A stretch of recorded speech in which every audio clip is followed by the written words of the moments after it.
What's up, y'all? If you're new, welcome. If you're not, welcome back to my channel. For those of you guys that don't know who I am, my name is Tyann and I am a licensed realtor in the state of South Carolina, currently servicing the Columbia, Fort Jackson, and surrounding areas. Whew. Okay, now that we done got all that out the way, if you clicked on this video, it's probably because you're either thinking about or trying to get your real estate license here in the state of South Carolina. I will say that all of the information that I am going to be giving today is specific to the state of South Carolina. So unfortunately, if you live in a different state, this is not the video for you. However, you can very simply just Google the steps to getting your real estate license. So if you're trying to figure out how to get your South Carolina real estate license, just keep watching. Okay. Step number 1 is going to be to meet the requirements. In the state of South Carolina, and in most states, I will say, the only requirements to even be eligible to have a real estate license is to be 18 years of age or older, not have a criminal record, and to have a high school diploma or GED equivalent. And that's honestly all of the requirements to be a licensed real estate agent in the state of South Carolina. Step number 2 is going to be to enroll and successfully pass Unit 1 PreLicensing Course. There are so many real estate schools. There's so many to choose from. You literally just choose a real estate school, go on Google real estate schools near me, and I'm pretty sure at least 5 in every city or county in South Carolina is going to come up. You just pick one. Thanks to COVID, they are actually allowing virtual or virtual live Zoom classes. So before COVID, you did have to go sit in class and take these classes. Now you can do them from the comfort of your home if for any reason you are not able to sit in class.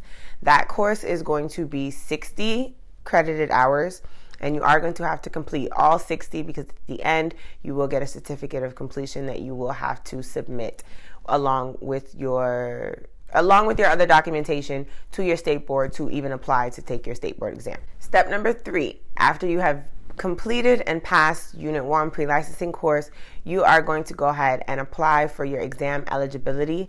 So you go on the PSI website. All of this information you can find on Google, but for those of you that are like me, kind of visual learners and just want somebody to quickly run through it, that's what I'm here for. So you're going to go on the PSI website and you are going to apply for your exam eligibility. Your real estate school is going to send you a certificate and they're going to send you forms that you need to submit along with things like your social security card, form of ID, all of that great stuff. So once you submit all of those things, they will let you know if you are in fact eligible to test. Step number 4 is going to be enroll and pass Unit 2 post-licensing course. I know y'all are going to say, but Tyann, how is it a post-licensing course if I haven't even got licensed? So the thing with this step is you do not have to take Unit 2 before you actually take your state board exam. It is completely up to you. You can do the classes back to back and then take the state board exam, or you can do Unit 1, take the state board exam, pass, and then take Unit 2. However, if you choose the latter option, if you choose to take the state board exam in between both courses, they will not issue you a license until successful completion of Unit 2. Step number 5 is going to be to schedule, take, and pass your state board exam. The state board exam is going to have 2 parts. In every state, it's going to have 2 parts. There's going to be a national portion and there's going to be a state portion. The national portion, as you can imagine, is questions that are relevant to all 50 states. And then the state-specific portion is specific just to your state. You will know what part of the test you're taking. You will take the national portion. They'll let you know if you pass or if you fail, and then you go and you move forward to the state portion. You pass, you fail. You have to score 70% or higher. However, they don't give you any score. They just tell you pass or fail. So they know if you got higher or lower than 70%. You just know you either passed or you failed. They do not give you scores. They don't tell you how much you got wrong. It's just congratulations, you passed, or unfortunately, you are going to have to return to retest. Step 6, after you have successfully passed your state board exam, congratulations, you are this close to having your license issued. However, in the state of South Carolina, I'm not sure about most other states. I believe it's the same, but don't hold me to that. In the state of South Carolina, before they can issue you a license, you need to have picked a brokerage. So in the midst of you taking these courses and taking your state board, you need to be actively interviewing brokerages. I will have a completely separate video on the questions you should be asking and how to go about picking the right brokerage. I'm also going to have a separate video about the cost of all of these things, because every step that I mentioned has a price tag and it does add up. Getting your real estate license is an investment. You are starting a business. You are not applying for a job. You are not getting a W-2. You are definitely getting a 1099. So you have to look at it as such. It is an investment in yourself. If you honestly want to be in real estate, you got to pay to play. That's just what it is. And step number 7 is to start working. So once you have selected a brokerage, you inform the South Carolina Real Estate Commission, you have selected a brokerage, you give them all of the brokerage information, and they send your license off to your brokerage, because you actually do not keep possession of your actual license. Your license is hung at your brokerage, hence why you need to have picked one before they issue your license. And you can always change brokerages.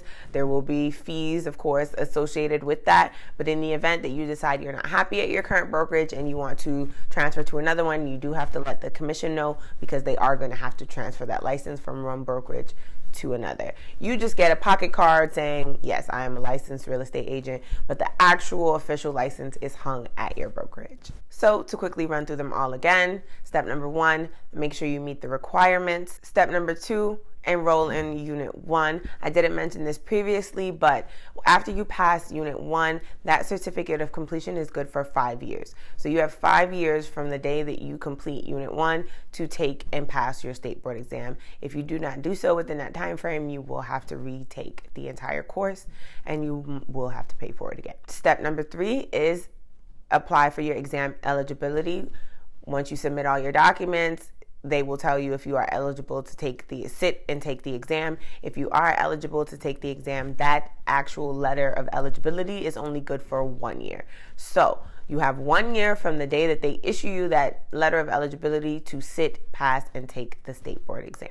So if you've already applied for your eligibility, you're no longer on that 5-year timeline. You're now on a 12-month timeline. Just important to know. Step number 4 is going to be enroll and complete Unit 2 post-licensing course. And then step number 5 is going to be to sit, take, and pass your state board exam. I actually passed my state board exam on the first try, which apparently it's not common for most people. Most people do have to take the test a few times, but I was fortunate enough to pass on my very first try. Also, with taking the state board exam, it is possible to pass one portion, fail one portion. So you can pass the national and fail the state, or vice versa. You will only have to retake the portion that you fail. You do not have to retake the portion that you pass. Step number 6 was find a brokerage. Make sure that you're finding a place that you feel like is honestly going to pour into you and your business. The support is the most important thing that your brokerage can offer right out the gate. And the last step, start working. Congratulations, you are officially a licensed real estate agent and you are on your way to helping people buy and sell real estate. If you enjoyed this video, or if you benefited from it in any way, you know anyone who needs to watch this video, make sure you give this video a big thumbs up.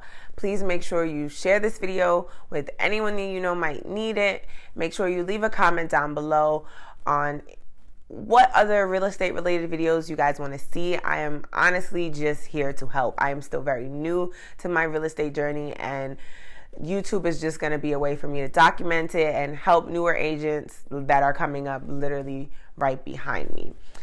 I didn't mention this in my last video, but y'all make sure y'all follow me on socials.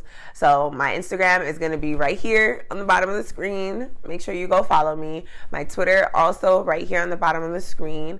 And like always, if you or anyone you know are relocating, PCSing to the South Carolina, Columbia specific, Fort Jackson area, just remember, I'm your homegirl. And that is all I have for y'all. So I will see you in my next video. Yes, you, because you're going to click the subscribe button and you're going to come back next week when I upload a video. But until then, peace, y'all.